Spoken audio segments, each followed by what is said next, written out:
Welcome back to the Show Me Show podcast for episode 51. Shout out to Aliens.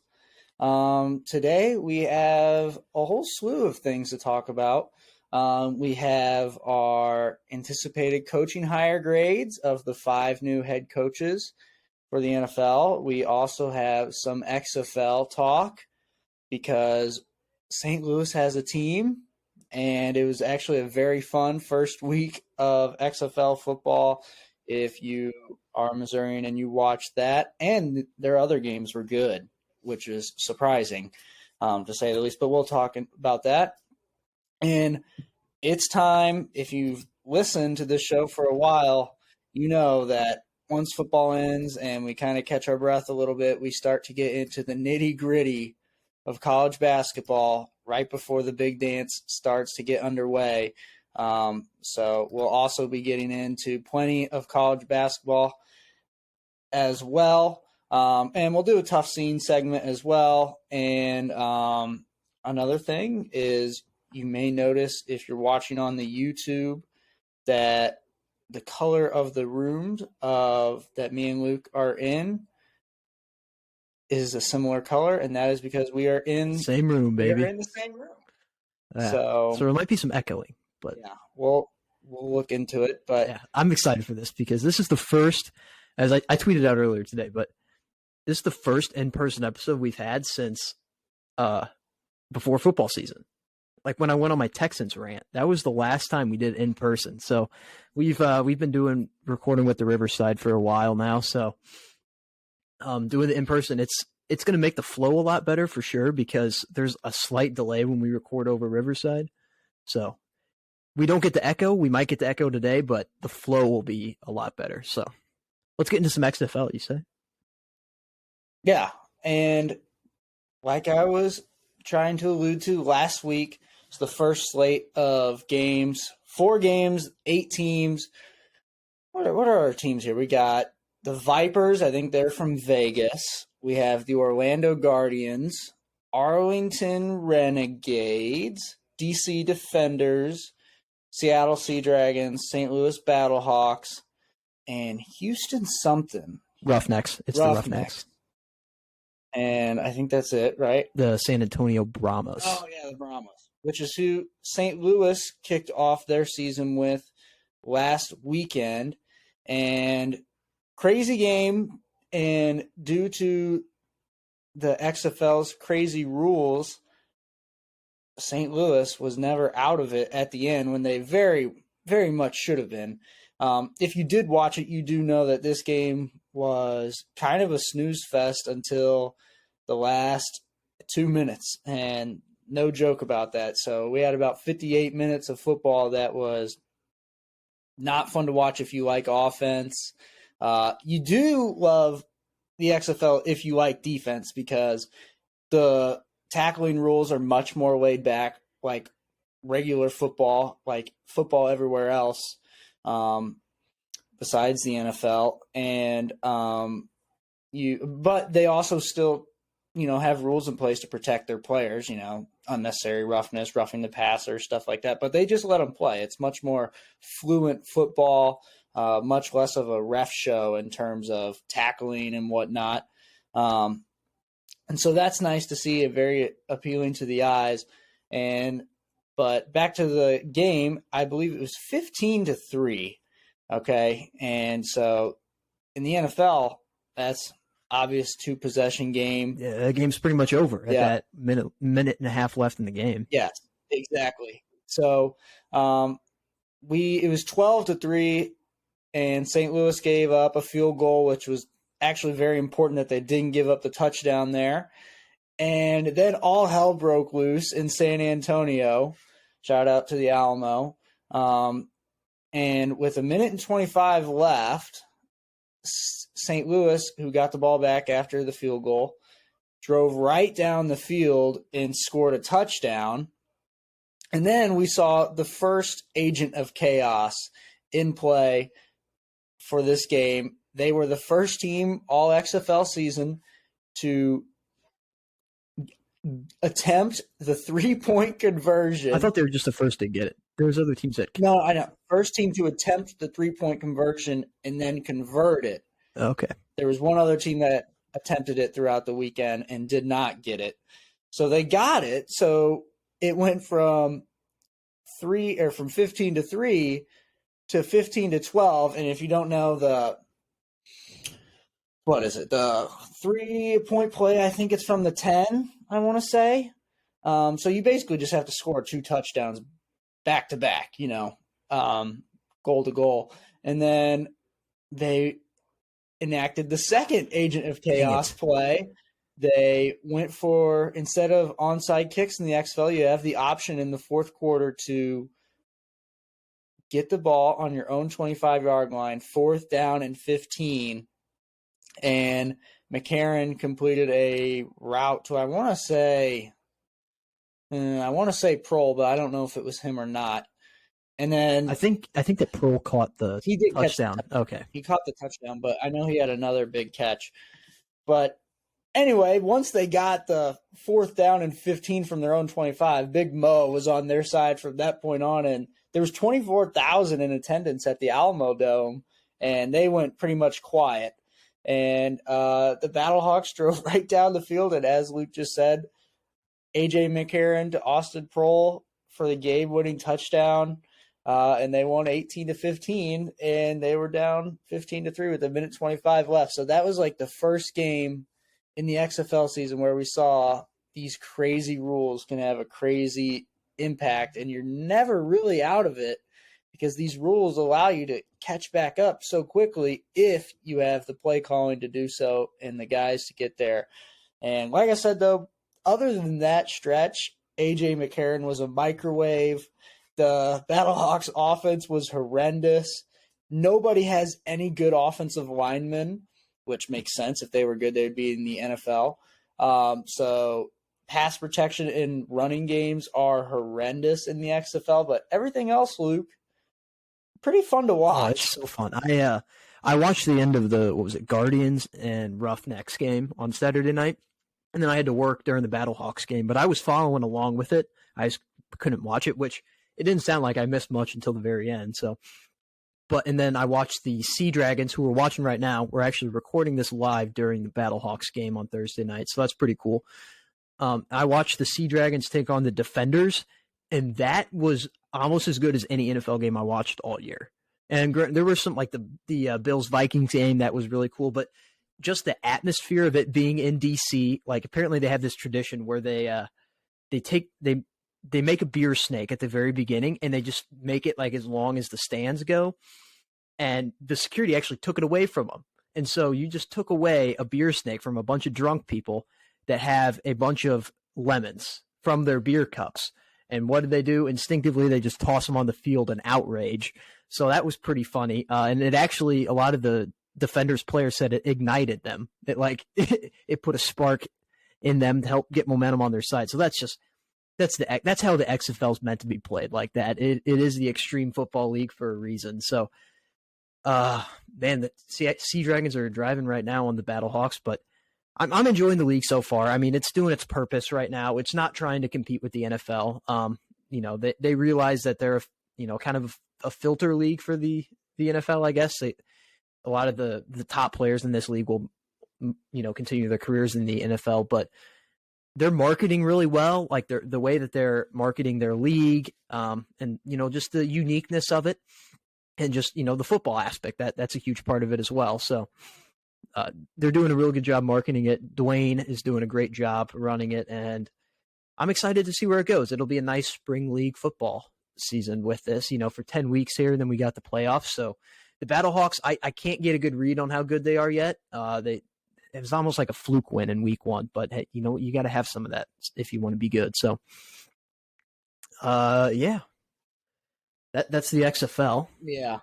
And I agree with what you said. Like, their offense was so bad last weekend that you didn't really know how good they were, but their defense was tremendous. And it could have been that the Brahmas also just sucked. But I really did think that the Battlehawks defense was pretty damn good last weekend. And I think one of the best things about this league. The uniforms are awesome, but I just want to come back to this point. Just the tackling and the hitting. It's just so nice to see, real football tackling, kind of like college football and kind of like high school football, really. I mean, because the NFL, yeah, they're going super fast and drilling each other, but it's all these weird tackling rules and stuff like that. So it's just nice to see. And it's another thing that's nice is that St. Louis has a football team. So this is something, we've been missing this ever since the Rams left. The St. Louisans have wanted a football team, and now we got it. So it's probably going to be the number one attendance in the entire league, I would imagine. I mean, I looked on like the Ticketmaster for the XFL. A lot of the other games are selling for like $15, $20. Ours are expensive. The Battlebox is like $40, $50 minimum. So it's like twice as high plus more as any other or XFL stadium. So that's just how important it is to these people here in St. Louis, here in Missouri. So, but it is all over. I mean, I wish they would have done more cities that didn't have NFL teams. They only ended up with 2, actually 3. Yeah. Orlando. I like Orlando, St. Louis, and then San Antonio. So, but the other 5 have NFL teams. But you can't have perfect. You can't have it perfect. Yeah, I agree with that. I think, maybe if they would have thrown one, like maybe just tested. The market is shitty, but if you just threw one maybe in like Oklahoma City, or would be funny to see one, like in like Lincoln, Nebraska, or Omaha, Nebraska. Yeah, people would go because they love football. I mean, obviously they sell out every single Nebraska home football game, which is insane because they've sucked. So they would go, they would go. Yeah, definitely.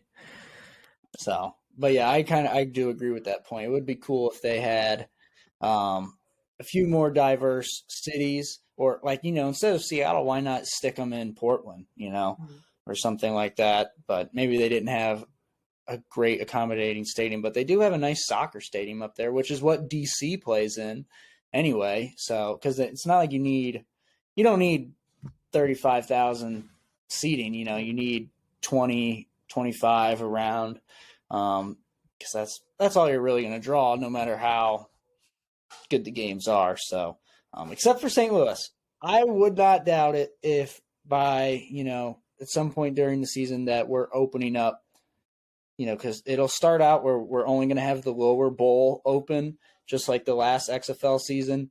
And I would not shock me if they have to start opening some of the upper levels in the Edward Jones Dome or whatever it's called. I think it might be Bank of America Stadium. It's like the dome at America Center. Yeah, dome at America Center. That's what it is. But yeah, I mean, especially if we make the playoffs, because the top 4 teams make the playoffs. If we have a home playoff game, that's going to be electric, man. That's gonna be the best home atmosphere there's going to be. So I'm excited for it, to say the least. And speaking of football, you want to get to this is the main attraction of this episode is the NFL coaching hires. So if you remember all the way back to last year, episode 2 of the Show Me Show, where we graded all the coaching hires from last year, we're going to do it again. I think last year we merged it with the Super Bowl recap, and it ended up like a super long episode, but it did really well. So we're coming back to it, going back to the drawing board. And this year we have 5 teams that made new coaching hires, and me and Cam have notes on all of them. And you know what? And then at the end, we'll talk about the hire for a little bit, and then we'll give our grades in a letter prediction, not like a rating system, like an 8 out of 10. We're rating it like A+ to F. Like that's what we're doing. I think the highest grade last year for me was Brian Dable was an A, or Doug Peterson was an A, and I think Kevin O'Connell was the lowest at C-. So that's not so good, but you're going to miss on some. So you want to start off? Do you have a certain team you want to start off with, or I had the Texans first? Yeah, I also had the Texans first, just strictly because DeMeco was the first one off the board. So yeah, and me and Luke have actually, if you've listened throughout the past couple of weeks, we've talked about this hire a little bit, kind of as they happen, just because it is important. And we both, I think, like this hire. DeMeco Ryans, new Houston Texans head coach, 6-year deal, which is kind of a lot. Obviously, they don't disclose how much each head coach makes, which is still weird to me. I don't understand that. But, this guy is a former player, former Texan standout middle linebacker, and his defense in San Francisco was absolutely brilliant since he took over for Salah. And he had a lot of talent, don't get me wrong. Bosa, that safety that plays like Troy Polamalu, who I'm blanking on his name. The whole defensive line. Fred Warner? Back Fred Warner. Ufongwu or something like Ufunga. Yes, that's right. He has the same look as Troy Polamalu. Blanking on some other guys here. Safety read, stuff like that. But the Texans secondary is also pretty young and talented. So we will have to just wait and see what he does with that. But here's what I think about DeMeco Ryans. I don't know obviously it can fail, but if he surrounds himself with the right management people, he's shown that he can, if he has the guys with a good defense, he can put it together and they can be dominant on defense. Yeah. So one thing about DeMeco Ryans is he's just got this stoicness to him. Like he's got the leadership, I think. Like the guys seem to love him as a leader. And stoic is the way I could put it the best. Like he's just got the demeanor to be like calm, cool, collected, being a leader. He seems like a very smart football mind. And that to me is what gets him such a high. I gave this higher an A-. So it's very hard to get an A+ rating. That has to be like a slam dunk, no doubt. There are doubts because he's a first-time head coach. So, you never know how it's going to turn out. And it's the Texans, so this is like obviously for long term because next year they're not going to be very good either. They don't really have any like good NFL players.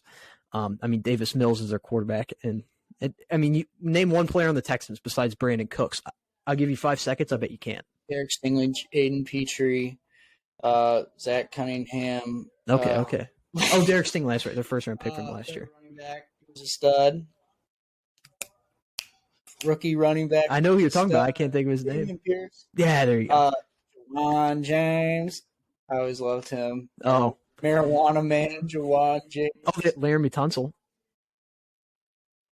Oh, shit. That's who I'm thinking of. Yeah, that is who you're thinking of. Marijuana Man, James. when you put on the mask and then he dropped like 10 spots in the draft. I don't know. Yeah, Jawan James is, I think, 49er, but could be wrong on that. But no idea where's that. I just used to love saying that his name. It sounds like LeBron James. Yeah. Yeah. Laramie Tunsil, Marijuana Man, Ole Miss Man. Yeah. My grade, and I think this could be a home run, and I personally already think it is. Luke gave it A-. I'm just a notch below him at B+. I think B+, not in the A range, just because, like you said, it's not slam dunk, but it's pretty damn good. Former player, that checks a huge box. And this is an interesting point that I liked that you just made, is he seems to have a really sharp football mind. And I agree with you because DeMeco Ryans, don't get me wrong, anybody who makes it to the NFL is a great athlete. But, DeMeco Ryans, good athlete, not over-the-top great athlete, not like his peer J.J. Watt was when he was playing with them, or Jadeveon Clowney. He has to have a super smart football mind to be as good as he was for the Texans. So I agree with you there. He has to have something figured out upstairs in his brain for football. Otherwise, even if you have a whole lot of talent like he did in San Francisco, you would see blemishes and holes if you're not football sound. But I think you're right. I think he is. So my grade is B+. So pretty close on that one. Yeah.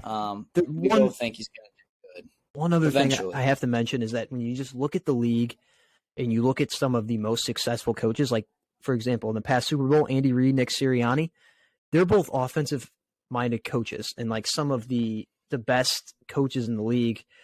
I think Sean McDermott's a defensive coach, though. I was going to say the Bills, but I mean, for example, you got like Sean McVay, Kyle Shanahan, Zach Taylor, Kevin O'Connell, Brian Dable, who just won Coach of the Year. These guys are all offensive coaches. And so it's kind of, the league's kind of in an offensive spot right now. And that's what worries me a little bit, is that he is a defensive coach and they haven't had as much success. Obviously, Salah got the Jets job and he's improving them, don't get me wrong, but they still haven't made the playoffs under Salah. And they had a really, really good defense last year. Like the Broncos had a really good defense with Vic Fangio when he was there. They were never good. So that's one thing that worries me just a tad bit with this, is that they may be going the opposite direction of the league. But I mean, he checks all the other boxes though. So that's all that matters. And then do you have? You're so goddamn right though. I mean, what you just brought up, the offensive mind part. I mean, you literally couldn't have hit the nail more on the head with that, because you're exactly right. I mean, yeah, defensive coaches, they can succeed, but it's just a lot less likely. I mean, we've seen some, obviously. Pete Carroll, Sean Payton, Mike Tomlin is kind of considered a defensive coach, although he's kind of more of a both ways kind of guy. And there's been a few more here and there. But here's one point that I think will help him, Luke, and it will make that factor that you were just talking about not matter as much, is the fact that he will be coaching in the AFC South. So that's a great point. I mean, that's Mike Vrabel. He's a defensive coach. He's won that multiple times. It looks like, the best offense he's going to have to stop is the Jaguars going forward. I mean, because if hot seat here, Titans, it look like might be getting rid of Derrick Henry is a true possibility, and they just cut Taylor Lewan. So that offense is in shambles a little bit. I mean, Tannehill did not have a great year, and their backup Titans are rebuilding hard right now. Malik Willis, who is, granted, he wasn't taking that high of a pick, but I mean, he's looking like a super bust, that's for sure. So that's going to help him. He has to play in the AFC South. Now, one problem is, if the Colts get Bryce Young, then you're going to have to stop him twice a year. And that's basically just me and Luke penciling it in right now that Bryce Young's going to be a goddamn stud. But maybe I've said that for years. He was supposed to be a Packer, man, but we were in the tank. Aaron Rodgers decided he wanted to make a run at it and lost to the Lions at home in week 18. And then he went in a hobbit hole for 4 days with no light. What was I going to say? What the hell were we talking about? Oh, Bryce Young. Yeah. I did see a mock draft that had the Colts trading up to the first pick and then proceeding to draft Anthony Richardson. So that's just a very weird scene, if that happens. Like, if you want Anthony Richardson, do not trade up. There's no chance. There's no that'd be like the Bears trading up for Mitch Trubisky, but worse. Somehow worse than that. So that's my concern. Will Levis ones. I just don't get it. Like, sometimes, Luke, the eye test matters. Like, I feel like Bryce Young and CJ Stroud, both perfectly above Will Levis and Anthony Richardson. Don't you agree? I mean, like, the eye test matters sometimes. Definitely. I understand talent evaluation, looking at arm strength and stuff like that, because obviously it's worked. You have Mahomes and Allen and hopefully Jordan Love and, guys like that. But sometimes eye test matters. And, one game that I will look at, and I think people should look at maybe a little bit more, I'm sure people will be as we get closer and closer to draft day, which is exciting to think about, the icing of the cake after March Madness. His Sugar Bowl game, when people thought Alabama might just mail it in against K-State, but because Nick Saban is the freaking GOAT, man, and he got his team to buy in for another bowl game and everybody played. And Bryce Young was insane, like his ball placement and stuff like that. So kind of getting off topic here, but just eye test matters, I think, sometimes when it comes to quarterback play, and especially this year. I completely agree with Luke. I have no idea why Anthony Richardson. If you know what, Luke, if you would have just taken, if the NFL draft was the day after week 1 college football, after that Utah game, Florida Utah game, then I would maybe understand it a little bit. But they play 12 games, Luke. So, eye test matters. And I didn't realize it but we got really off topic there for a second. But talking about, we will do a draft preview episode, and that will be electric. But which is in Kansas City this year. I've had conversations about potentially going. We don't know yet. Probably not. Probably fall through. But all right, next on my list of coaching hires, I have the Frank machine. Is that who you have next? I'll save that one for later. I had Sean Payton because I was doing it in order, but I can jump around a little bit. I think if we're doing it in order, then Frank would have been first, if I recall correctly. DeMeco was definitely first. That is not true. Frank got hired. He was hired like 2 weeks before any other one. Let's just do the Frank machine now. I want to start talking about this one. All right. Machine. That's okay. You want me to use different terminology? The Third Reich. I was just going to say, Frank Reich notes here. Carolina Panthers, new head coach, 4-year term, former genocide conductor. Nope. Wrong Reich. Wrong Third Reich. Let's see here. Oh, my God. He went to the playoffs with Andrew Luck once upon a time. And this is one of my favorite Frank Reich stats here, Luke. He let one of the best offensive lines I've seen in the NFL turn into an absolute shit show last season. And I really don't understand this hire to me. This hire is more of just an example. I think that's Josh Gordon. More of just an example of how NFL coaching is just a true carousel. You can get rehired after a little bit of time, no matter what, it seems like. Yeah, especially, Frank, he's had some success. I don't. Yeah, but not much. He had a winning record, which it's kind of a Mickey Mouse winning record because it's in the AFC South. But he had a winning record, and he took some bad quarterback play pretty far. He actually did win a Super Bowl with the Philadelphia Eagles once upon a time as the offensive coordinator. So. He has success in the league, but my notes for this is simply just it's a disappointing hire. Like if you're a Panthers fan, you were hoping for something probably a little bit more exciting, but just because it's disappointing doesn't necessarily mean it's bad. And Cam's going to go off in a second on why it's bad. I'm gonna put it as a C+, just because I don't see this going. I don't see it being a disaster like Matt Rule was, but at the same time, it is disappointing. And if I was a Panthers fan, I would be very upset about this, because you have the second richest owner in the NFL behind the Waltons, of the Broncos. So you can go out and pay an elite head coach, to come on over to their franchise. Now, they're not going to go out and get a guy like Sean Payton because they would have to trade a first-round pick to the Saints, which is in division. So that wouldn't work. But you were probably hoping for somebody a little bit more fun than Frank Reich, the Third Reich, former genocide conductor. But, he might – I don't think he's going to conduct a genocide here. I don't know, because the Panthers are kind of on the up and up. They had a good defense last year. It's getting better. They still – Brian Burns, he's playing good. What they need is an offense. They need some offensive line. They've been drafting well the last few years with offensive line. QB play is a huge question mark right now. They got Sam Darnold. They have P.J. Walker, and the wild card maybe is Matt Corral. They have him out of nowhere. He didn't play at all last year. And then potentially they might take a Will Levis or something in the draft this year. So there's a lot of potential options there, but whatever it is, he's got to develop a QB. This division's wide open. They could totally win this division next year.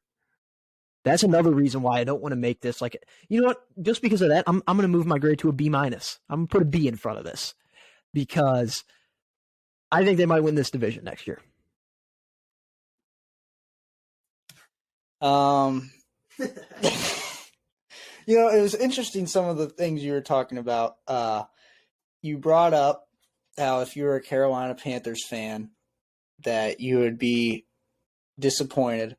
And that's what I would assume too. But believe it or not, Luke, I have spoken to many Carolina Panthers fans due to just being in some chats with different Carolina Panthers fans due to my Carolina fandom. And they were very content with this hire. Most of them were. And I think some of them have some of the same mindset as you, is like, we don't need a rock star to win the NFC South next year. I think that's what they're also thinking.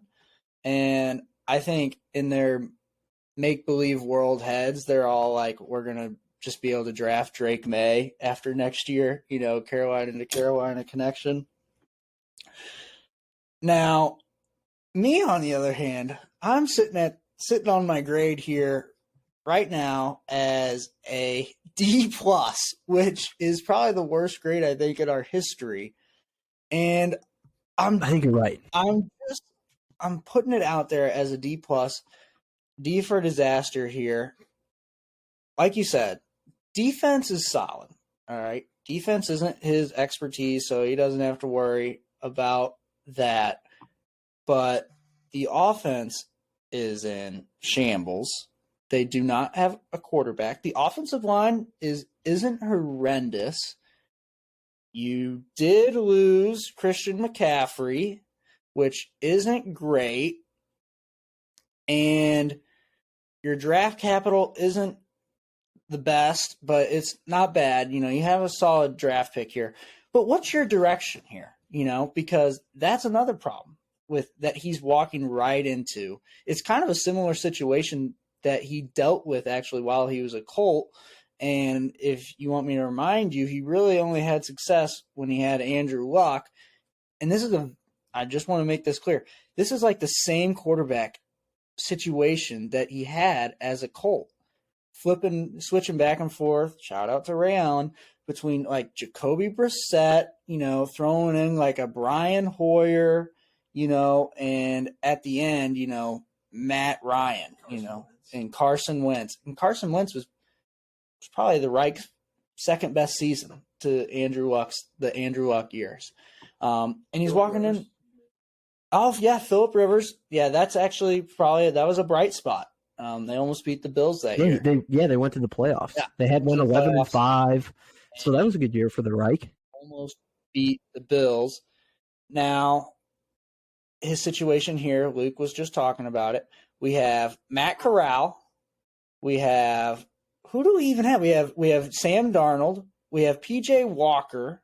All right, so not horrible, but it's kind of like if you were to look at them on a Madden roster, you would be seeing like, some 63s probably for PJ Walker. You'd be seeing a lot of yellow. That's the color I would be seeing, yellow. 64, 65 for Matt Corral generously, and probably like 68 for Sam Darnold. I think Sam would get like a 72. I don't know. He'd mean on Madden. I think I saw him at like a 67 on Madden. I'd have to check. I don't know. After the year he had this year, I think I'd put him at like a 72. 71, 72. I'd give him a yellow color. But PJ Walker would be like a 68, and then Corral would be like a 64, and those would be the orange colors, but not great by any means. But you get a young QB in the draft. Maybe let's just say Bryce Young falls. Let's say the Colts don't trade up. They stay content at 4. They take C.J. Stroud. Everyone else takes other players. And then here you are. I think they have the 7th pick, 7th or 8th. I don't remember exactly. I think it might be the 8th actually. But they have a 7th or 8th pick. They could take a Bryce Young. That would be electric for the Panthers. But even if they don't get Bryce Young, they still probably will have a very real shot at Will Levis, which I don't know if he's much better than what they have on their roster right now. But I mean, this division is going to be just as bad as it was last year. I would imagine, except this year they don't have Tom Brady in the division. So, and if you remember, what pick did the Panthers have? Tankathon has him slotted in at 9, so he would have to fall tremendously. Bryce Young. Okay, yeah, you're right. There would definitely be a team like the Seahawks or somebody that would trade up for him if he was. Yeah, so they have 9. So that's crazy. They have the 9th overall pick, but in the second to last week of the season, if they won that game, they probably would win the division. That's how crazy it is. They have a top 10 pick, but they were literally in the playoff race. So that's how bad the division was. But it kind of comes back to he has nothing laid out for him, especially you said his expertise is offense, and he has nothing laid out for him. You know, his best receiver, DJ Moore, kind of wants to be there, kind of wouldn't mind being shipped on out of town. You have Chuba, I guess, and you have some okay linemen, like I said, but your quarterback room is a mess.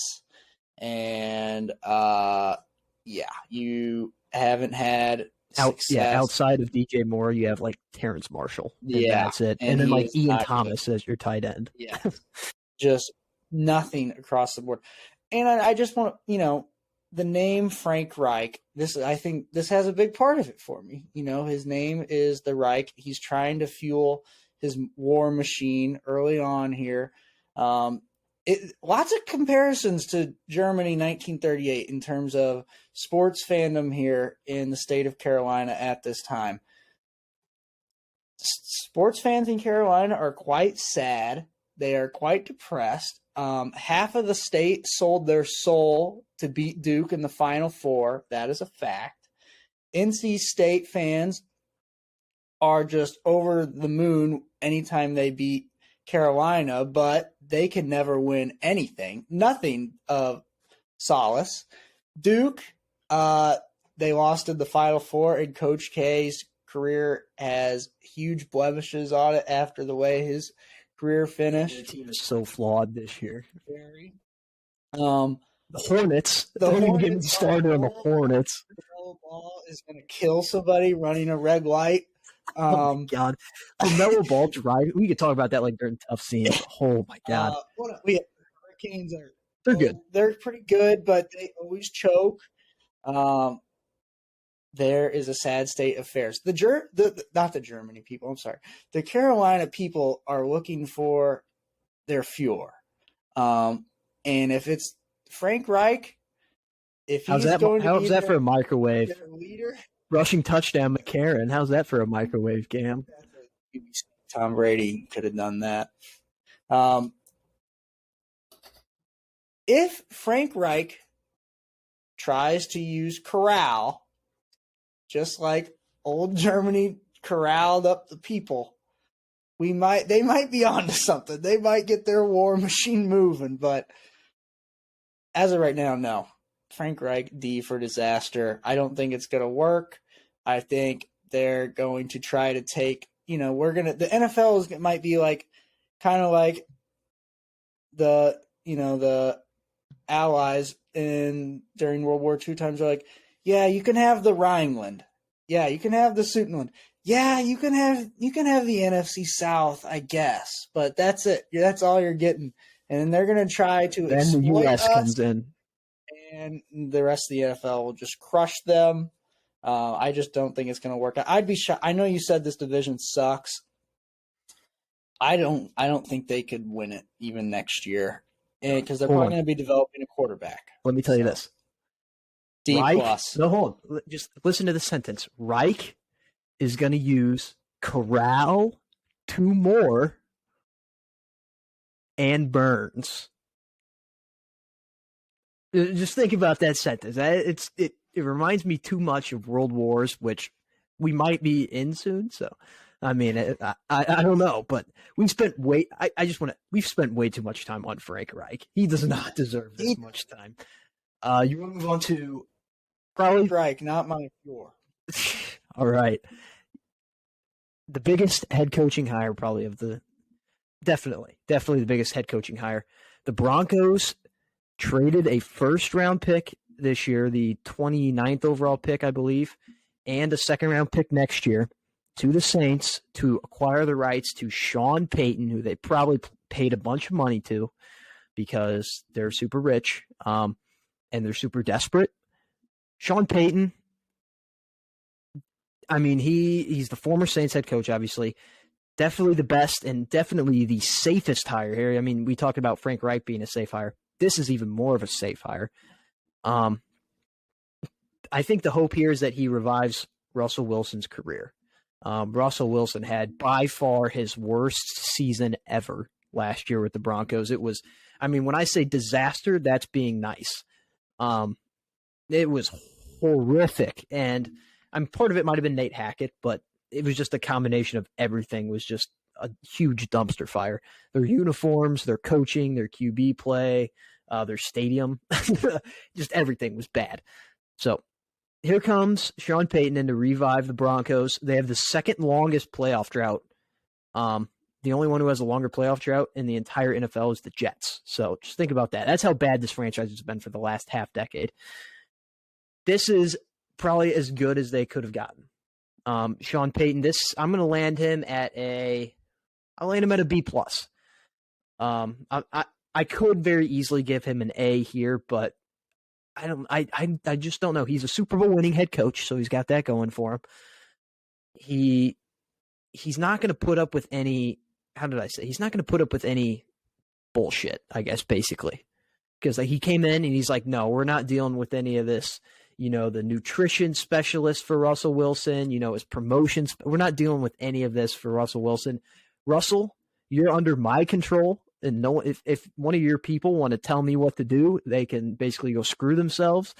So I love that from Sean Payton. That's how you get work done. That's how you get progress made. And I know the jokes are going to come in like, oh, if you weren't with us at 5-11, then don't be with us at 7-10.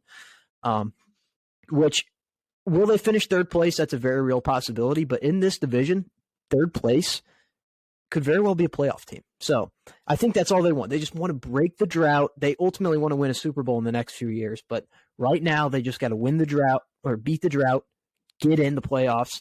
And I think Sean Payton provides a great opportunity for them to do that. And he's a defensive head coach, so he could take this defense to the next level. So, yeah, I got him at a B+. A lot of your points that you just made was a lot of the stuff that I had written down. 5-year deal, former Super Bowl champion, head coach. But this is a big one with Drew Brees. And so he obviously ran an offense that worked well with the short quarterback. Now, the only difference here is that Russell Wilson isn't a microwave like Drew Brees was. Now, Drew Brees, yeah, he could move up in the pocket a little bit, but Russell Wilson can move around. Why is that guy's head steaming? Because it's 32 degrees there, and he's sweating like a mother. Okay, that was kind of cool. But the goal is, to fix the quarterback situation, and which means just fix Russ, like Luke said. And Luke, I bet every NFL team has their sights on this, no matter what, even if it is a rebuilding year. Sights on a Super Bowl run for the Broncos next year, because that Broncos defense was insane last year. And I'm not saying I would pick them to be a Super Bowl winner, but Sean Payton's coming in there being like, we should be in contention. And because think of what did we think the Broncos were in contention for before the season started? The Super Bowl. We thought that they would. Yeah, I didn't have them in Super Bowl contention by any means. I think I put them as the 7 seed in the playoffs. I had them sneaking in the playoffs and then losing the first round. That's what I have it written down. I have it on record.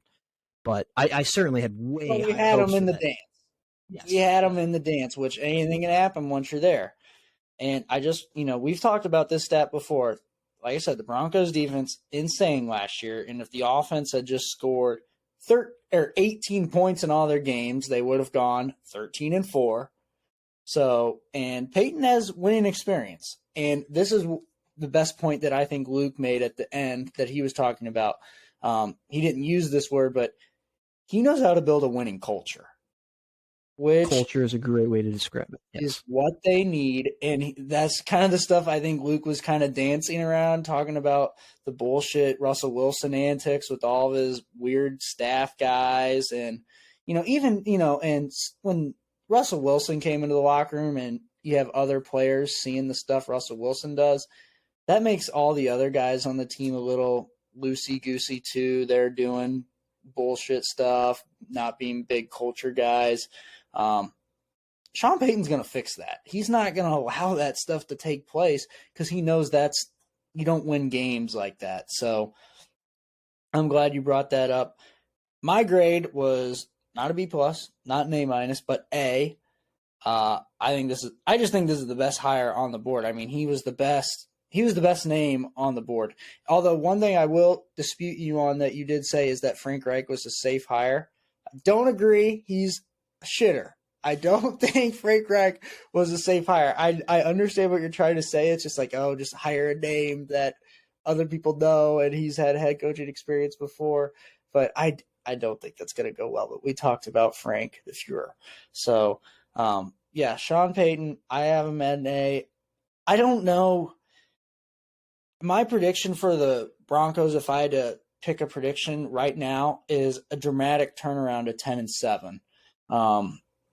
Which, that doesn't sound insane, but I think they might be a playoff team next year, and I think it's just because of Sean Payton. He's gonna help turn Russ back into Russ a little bit, and it's not gonna be the exact old Russ that we know and love, but he's gonna turn the corner back with him as long as he can be average Russ. Because exactly. I think what's the stat that was like if Russ was just literally or if they had an average offense last year, they would have been like 13 and they would have been like a top team in the league. So they would have been up there with the Bengals and Chiefs and all them up there at the top. So that's just kind of an insane stat to think about.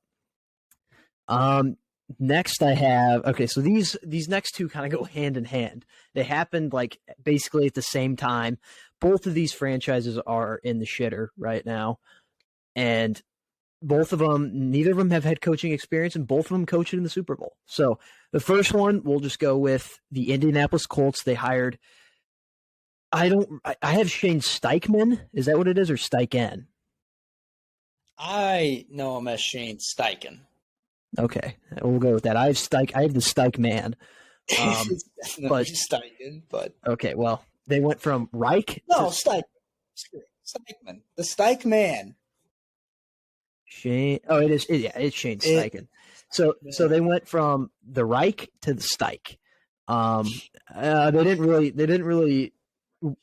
They didn't really brush off the stink with this one. I mean, they went to a very similar name. They went to an offensive guy, former offensive coordinator with the Eagles in the Super Bowl, with the Ike sound in the last name. So that knows what he likes. Yeah. So this is what I have. I don't know much about him. He kind of came out of nowhere to be a head. He must have impressed Jim Irsay, because if you remember, Jim Irsay was going through like these 6-hour long interviews with the coaches, and I don't know if you remember, but when Josh McDaniels. Do you remember the Josh McDaniels story? He definitely spent half of those 6-hour interviews in their bathroom. Yes. So that's another note I had, is that he's probably not afraid of having shit in his toilet like Josh McDaniels was. Apparently, Jim Irsay took a lot of time in the bathroom, and he came out, and Josh McDaniels' wife was very upset. And then the next day, Josh McDaniels was like, "Actually, I want to go back to the Patriots." So it was a very bizarre story, to say the least, with that. So Shane Steichen must be okay with people using his bathroom. And he is probably the mastermind of the Eagles offense. Sirianni could be a big part of it, obviously, but I think the Steich man was a huge part of this Eagles offense, and why it took a next. Obviously, A.J. Brown acquiring him was a huge part of it too, but I think this guy running the offense, calling the plays, was huge, and this is what the Colts need. They need someone to come in and call plays, but at the same time, I don't know if this impresses me a lot. If they're gonna end up with either Bryce Young or C.J. Stroud. I think we can agree on that. That's who they're gonna take in the first round. I don't know who it's gonna be, but it's gonna be one of those guys. I don't know. I've seen a lot of shit with Will. No, there's no. I wouldn't put anything past Jim Irsay, but let's just say for Colts fans' sanity that they get Bryce Young or C.J. Stroud. So they're going to come in with a lot of expectations for the rookie quarterback, and this guy is going to be burdened with developing him. And if he doesn't develop, this guy's gone. It's as simple as that. You're in the AFC South, you got to develop this team. Titans seem to be kind of starting a rebuild here. The Jaguars are kind of on the up and up. And then obviously we talked about the Texans. They're a few more years before you really have to worry about them. So I'll rate this as a C. Just a simple C. Passing grade, but yeah, I see what you're saying. Like you didn't really try, but you kind of just did enough to, to get by. I think that's what it's going to be. Like he's not going to take me to the next level. He's just going to be mid. Now, this is a Kevin O'Connell situation because I don't know if you remember, but last year we were saying, oh, he's the offensive coordinator for the Super Bowl winning team, but we don't really know much about him, so we'll just kind of give him a C. This is exactly the same situation. I don't know much about him, but he could actually be like a offensive mastermind, and who knows, the Eagles might be really bad next year, kind of like the Rams this year. But so I got to see though. I'll stick with my grade. I'll stick with my gut. Yeah. I'm not gonna sit here and act like I know a ton about him, but this is what I do know. Had a top 3 offense in the NFL this year, and the Eagles offense played tremendously in the Super Bowl, and no laid eggs in the playoffs in terms of the offense. And boom, also developed Jalen Hurts with Nick Sirianni, but probably mostly this guy. Yeah, some people, when Jalen Hurts was drafted, I guess some people thought he could be a starter and a good starter one day. I don't think anyone saw an MVP caliber Jalen Hurts. Yeah. So that's credit to him. And and this is another big part of it, not just, mechanics, throwing, whatever, when to run and stuff like that, but calling plays. Hurts, he knew, he developed Jalen Hurts well and knew how to help him succeed with his play calling. So that's huge. And that's going to be big whether he gets Stroud or Bryce Young. And like Luke just said, this is something he's going to have to be able to do once again. He's going from developing Jalen Hurts to developing Stroud or Young. I mean, he's just jumping development trains here. And, NFL draft not too far away. But he's going to get to select, which one he wants. So I feel like, Stroud is probably built more like Hurts, but Stroud does not run at all. He just doesn't. He wants to be a thrower. So, which I respect that actually, because he actually has athletic ability. He's just like, I'd rather just sling it. Yeah. Bryce Young can do both, but Bryce Young is going to have to be. He's a true dual threat quarterback. He is, but Bryce Young is going to have to be much more careful at the NFL level because he's so small in stature. So he's going to have a chance to do this all over again and develop a quarterback. And honestly, Luke, you gave him the solid C. I think I'm being I'm 2 ticks above you here, being pretty generous here. I actually don't mind this hire at all because, like I said, unlike the next guy we're about to talk about, he did not lay an egg, and he did his job, and he developed a quarterback into MVP caliber, and he did that in a pretty short time span. And so the Colts, they're looking to rebuild. Every team is looking to rebuild as soon as possible, and it starts with quarterback. So if they can get, a guy that can build up a quarterback pretty fast, that's a pretty solid hire. So I'm giving it a B-. Like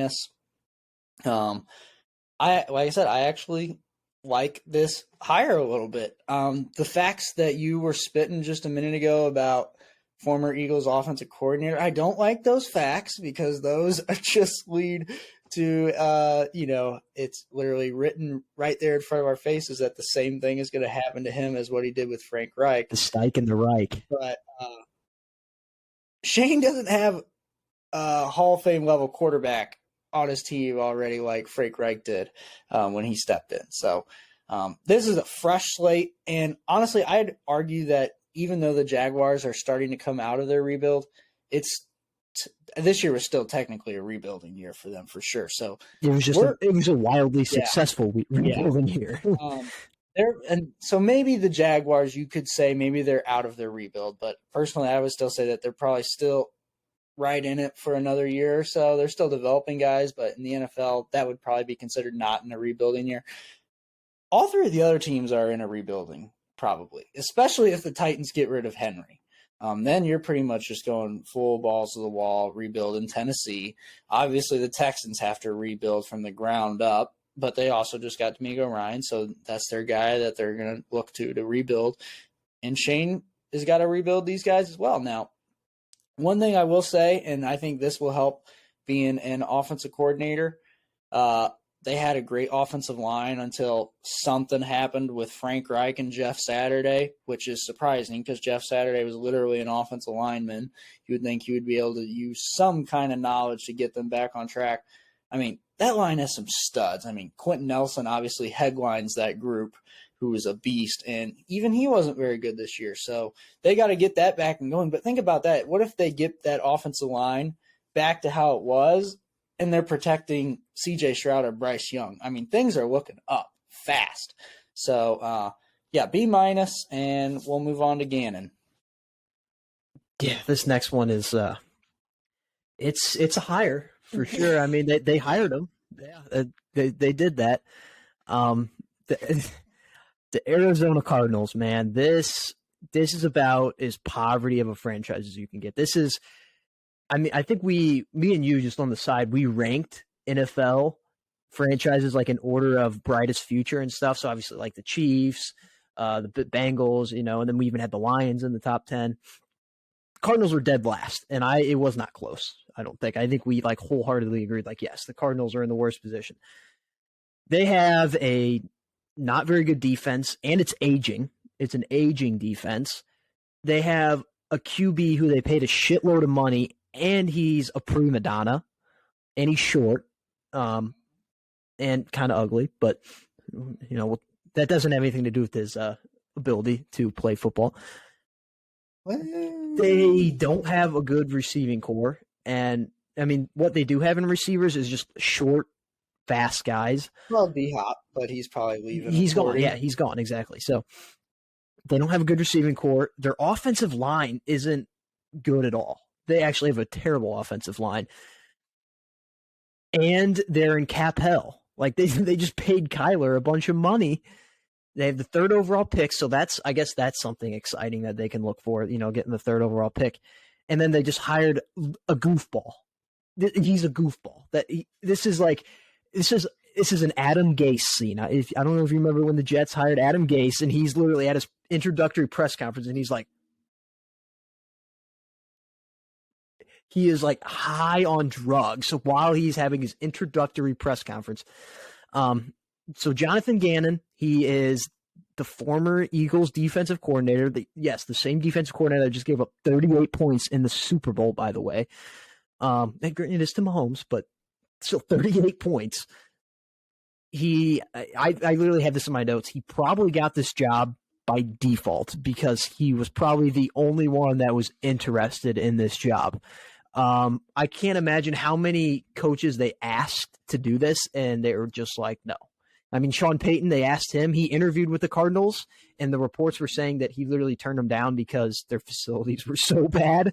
Their owner, by the way, I think it's their owner. It might be their GM, but somebody in the higher-ups of there is like going through a bunch of health issues right now and a bunch of off-field issues. Like, I think the owner's going through a bunch of health issues. Their GM is going through like some lawsuit stuff right now. So, they got that issue. They've got those issues to take care of. And then they got to put a product out on this field. And then you're playing in the same division as the 49ers, who have gone to back-to-back NFC championships, and the Rams, who won a Super Bowl 2 years ago. Not exactly the best, division to be competing in. He just has the name of a bust. Like when you think about Jonathan Gannon, I just think of a coach that's going to be there 2 years and then get fired. Like he's probably going to go like 6-23 over the course of 2 years and then get fired. And I think the most notable in his introductory video, I don't think he had a press conference, but people were saying it reminded me of The Office, and that's exactly right. Like he's like, "Oh, dude, what's up?" He's like making all these weird noises, kind of like Michael Scott, but Michael Scott was actually kind of funny with it. Like Jonathan Gannon, I just got major cringe from this. Like, that's as simple as I can put it. Major cringe, and then the part that really reminded me of The Office when he was like, "Oh, Kyler's in there. I got to go see Kyler." And then Kyler's like in the weight room and he's not lifting at all. Like he walks in and Kyler's just like standing there on his phone. He's not lifting. And then he goes up. He's like, "Hey, Kyler, what's up, man? You're my quarterback." And he just like, said something like so cheesy. So I have this as, I'm being generous here, a D. Not passing, but not quite an F. I don't know if I'll ever be comfortable putting a coaching hire as an F because there's always that chance that they do work out. But at the same time, like Jonathan Gannon, he hasn't proven anything ever in his career, and he's at a terrible spot with his organization. So, yeah, that's a D. I'm probably being a little generous. Yeah, you talked me into, I'm not changing my grade, but you talked me into a lower grade for sure. I mean, that, damn, that was almost a sick catch there by, I can't remember his first name, Michael? I can't remember.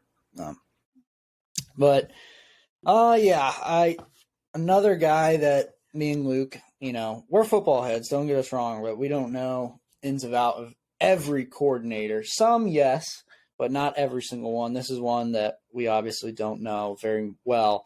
5-year deal, which I think is the same. 5-year deal. But those are obviously never really guaranteed. They can fire him, like you said, within 2 if they have the money. They're still going to pay him, though. Like, that's what Lovie Smith got hired to a 3-year deal. He's getting 2 years. Yeah. Now, it might not be as much money because, he got fired, but. Yeah, but. That's a lot. Wow. Had a great defense until the Super Bowl game. They had the most sacks, but like I said, had a great defense until the Super Bowl game where he made absolutely zero adjustments at halftime during the game, which you are very allowed to do. You can adjust during the game. Decided not to adjust, and they gave up 38, like Luke just said. And they had, we did a guy off for the Super Bowl. Eagles defense had some damn guys. And don't get me wrong, Mahomes is, in my eyes, eye test GOAT. Obviously Brady's a GOAT, but do you think that maybe that makes him a system defensive coordinator? It's possible. He didn't put, obviously, Jonathan Gannon is not the guy that put that defense together. He just called the plays for it, which you still have to do. You still have to put your guys in the right spots.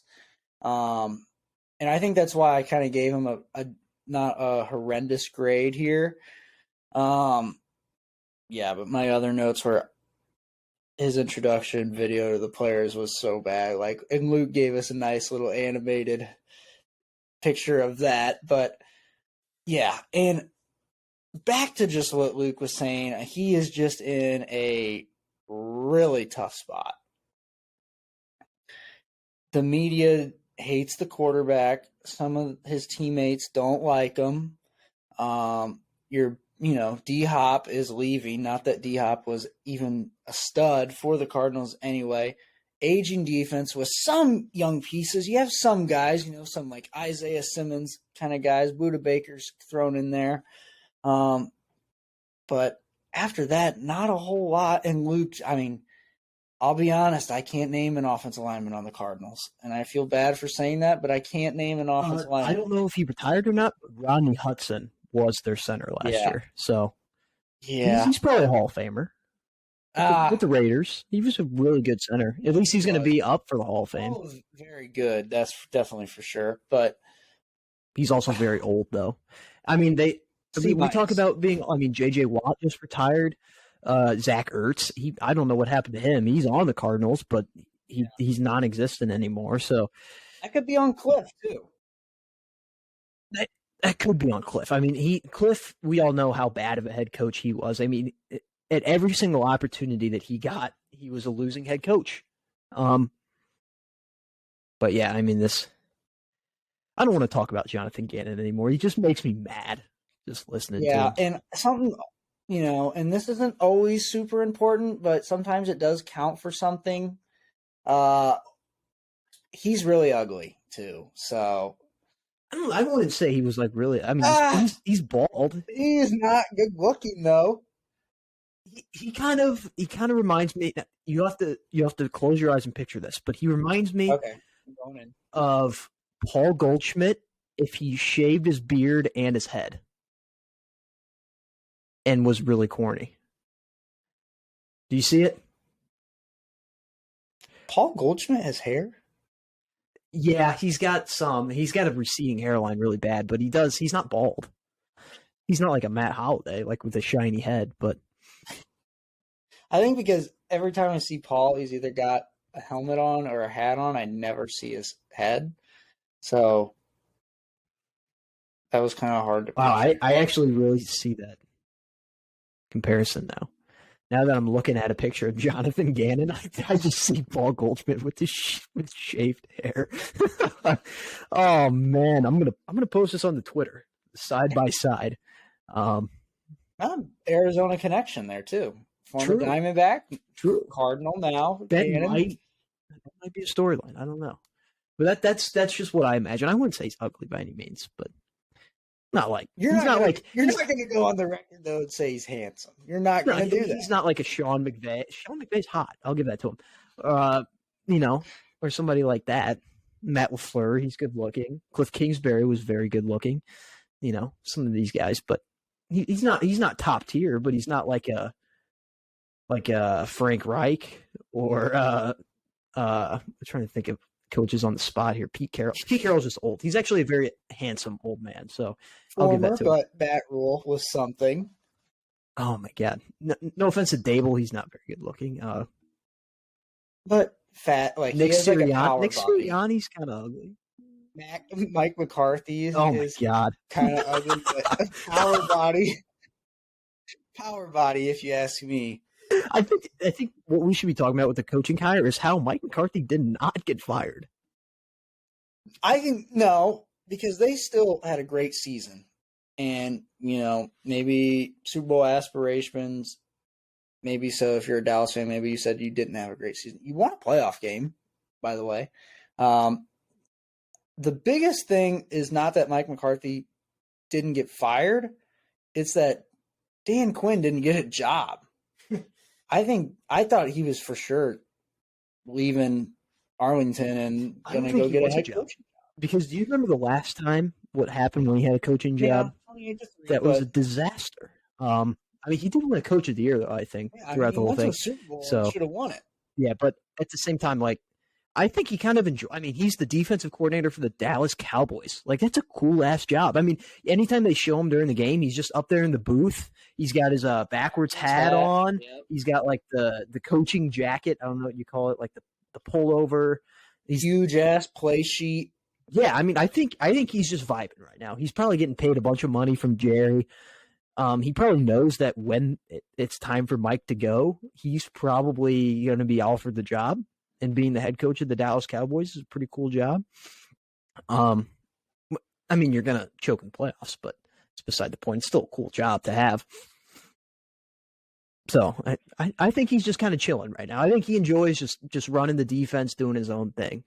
But money does talk, So, like I said, I think he's getting paid a lot to get this job because he's D coordinator money, probably. Yeah, exactly. We still got a lot to get to. Do you want to do a part 2? You want to split this episode up? Yeah, I think we probably could do that. All right, we'll see you guys in part 2.